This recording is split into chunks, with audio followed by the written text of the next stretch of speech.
my mom wanted me to be a truck driver because that would mean I'd make $24,000 a year if I went to Truck Masters, and that'd be twice what my father made. And she thought that would happen, but something inside of me said, I don't want to drive a truck. There's something else that matters more to me, and I decided I was not going to go for money instead of passion. And the reward's been pretty amazingly better than being a truck driver. It's not bad being a truck driver, it's just not what I was after. And I look back, and one of the things that helped me was my original teacher, Jim Rohn, who's a personal development speaker. I went to hear when I was 17. He said something the first time I heard him, and he said, you know, it's really simple. If you want life to change, you got to change. If you want life to be better, you got to get better. It's the only way it happens. And luck will show up for people, and it'll lead them. But if you're constantly improving who you are and what you give, game over. When people ask me, what does it take to be happy? I always tell them one word: progress.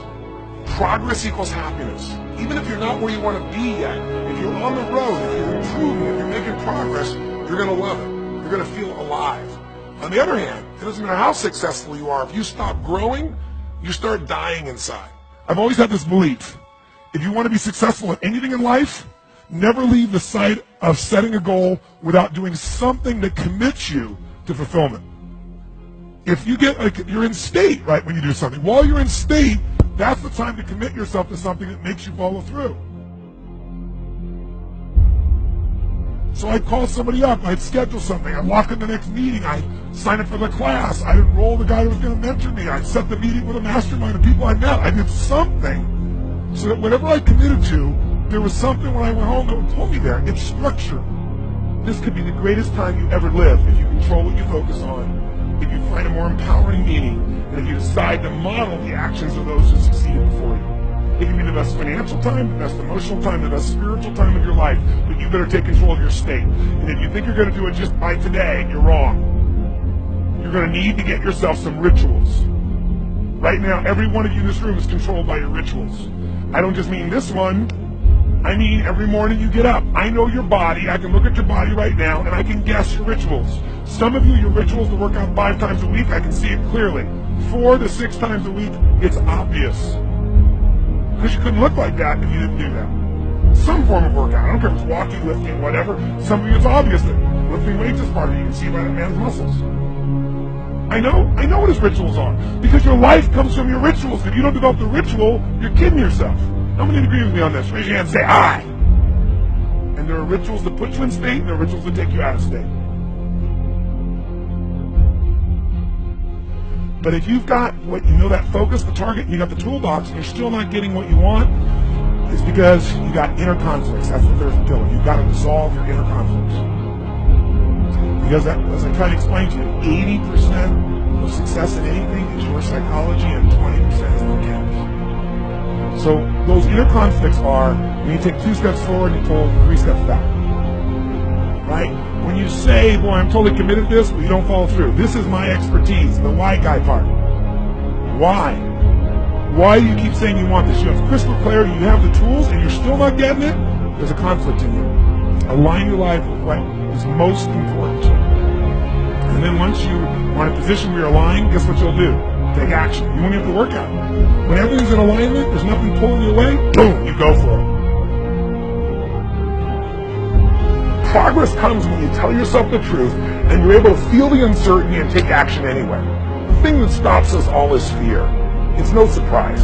Fear of failure, fear of rejection, fear of the unknown, fear of not looking good. And that fear we can translate into the simple thing of uncertainty.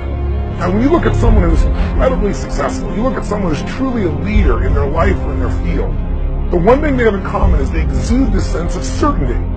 Where's that come from? Is it inborn? Are they lucky? Are things just going their way? No, great leaders know how to step in the uncertainty and bring the certainty to the situation. Most people in life, we really feel like the level of stress in our life comes to how much of life do you feel like you control, or how much does life control you? Do you tend to control more of what's going on, or events controlling you? It's very easy to have those events start to take control, unless we take control of what's between our ears, our own mind. You see, what you and I focus on massively affects how we feel, whether we're thriving or surviving. If you focus on what you can't control, if you focus on the past, if you focus on what's missing from your life constantly, that pattern of focus will make you frustrated, overwhelmed, depressed. It won't even matter if you're taking antidepressants. If you keep focusing on what you can't control, what's missing from your life, you're going to feel depressed still. You can take as many antidepressants as you want. Focus equals power. If you want to thrive, you got to focus on what you can control. You got to focus on the difference you can make. You got to focus on what's already in your life that you're grateful for. So you got to find a story that's going to empower you to act.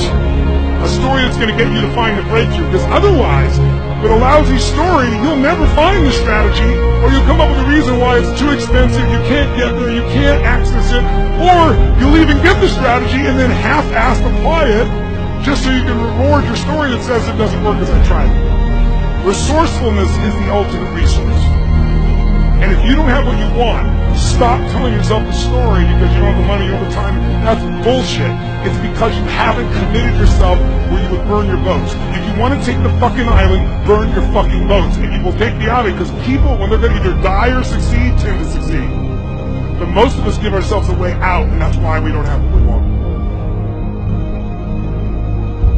I was thinking about where this journey began for me, my desire to serve. You know, every day before I get on stage, I do this thing to whip myself into peak state, and then my last words are, use me, Lord. You know, that's my prayer. And every day my goal is to be a blessing in people's lives.